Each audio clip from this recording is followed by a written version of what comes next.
La petite voix de l'enfant intérieur, c'est la voix qu'on aimerait retrouver quand on arrive à écouter sa petite voix et qu'on écoute surtout notre spontanéité intérieure, notre élan de vie, notre élan de joie dans des petites choses simples du quotidien, comme prendre plaisir à marcher dans une flaque d'eau, prendre plaisir à sourire aux passants, à rire, à sourire, à chanter, à danser, à écouter notre besoin au moment où notre corps ou notre tête nous l'indique. Pourtant, parfois, cette petite voix de l'enfant intérieur, cet enfant libre, on a du mal à la retrouver. Cet élan vital, on a du mal à le ressentir. On est un peu comme engoncé dans un cadre, dans un jugement, dans un espèce de qu'en dira-t-on, de tout ce qu'il faut faire pour être adulte. Et on prend conscience parfois qu'on est complètement coupé de notre besoin, qu'on ressent parfois plus rien quand on est coupé de cet enfant intérieur. On est coupé de nos rêves, mais on est aussi coupé dans notre corps. Quand par exemple, enfant, on pouvait manger à notre faim et que l'adulte nous forçait à finir en disant « finis ton assiette », on finissait par manger sans faim. Et adulte, c'est ce qu'on peut retrouver quand, par exemple, on se force à finir au restaurant parce qu'on a payé ou parce qu'il faut finir et qu'on a mal au ventre toute la journée. Qu'on mange sans faim, juste un peu machinalement, sans savoir ce qui est bon pour nous, parce que finalement, c'est juste le continuum de ce qui s'est passé enfant.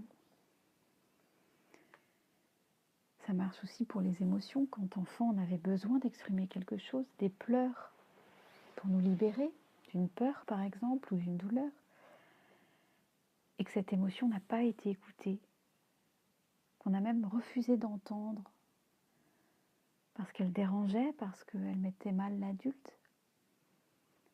En tant qu'enfant, quand on a cette croyance qu'il ne faut pas exprimer son émotion parce qu'elle dérange, on se retrouve adulte à avoir toujours cette impression de déranger dès qu'on a envie de rire, de parler à quelqu'un, de pleurer, d'être en colère, comme s'il y avait quelque chose en nous qui n'était pas tout à fait juste, qui n'était pas tout à fait bon, parce qu'elle n'a jamais été accueillie. Et quand l'enfant intérieur est coupé, on a du mal à retrouver notre sensibilité de femme en tant qu'adulte.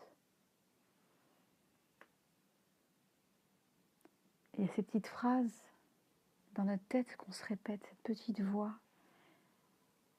qui est souvent la petite voix de la peur. On se dit oh, « je n'oserais jamais le faire, j'ai peur de tout rater. Je dois faire plaisir pour être aimée. Je dois faire ce qu'on me demande parce que c'est la règle. Je n'aime pas les conflits, j'ai toujours peur qu'on me crie dessus. Je n'arrive pas à m'imposer, j'ai peur de me laisser bouffer. » Toutes ces petites phrases qui sont de l'ordre de l'enfance parce que ce sont des sensations qui sont en lien avec la peur de déranger ou de mal faire.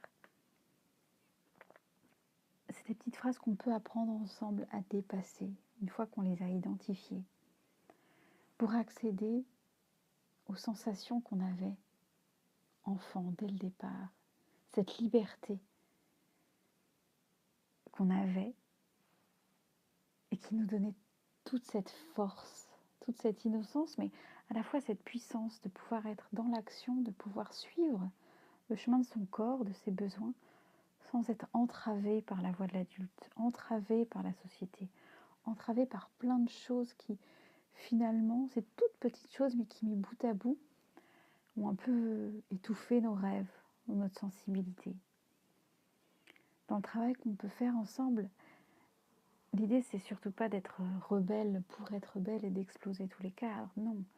C'est de pouvoir repartir du point de vue du corps laisser émerger cette petite voix qu'on avait enfant et qui savait très bien nous guider.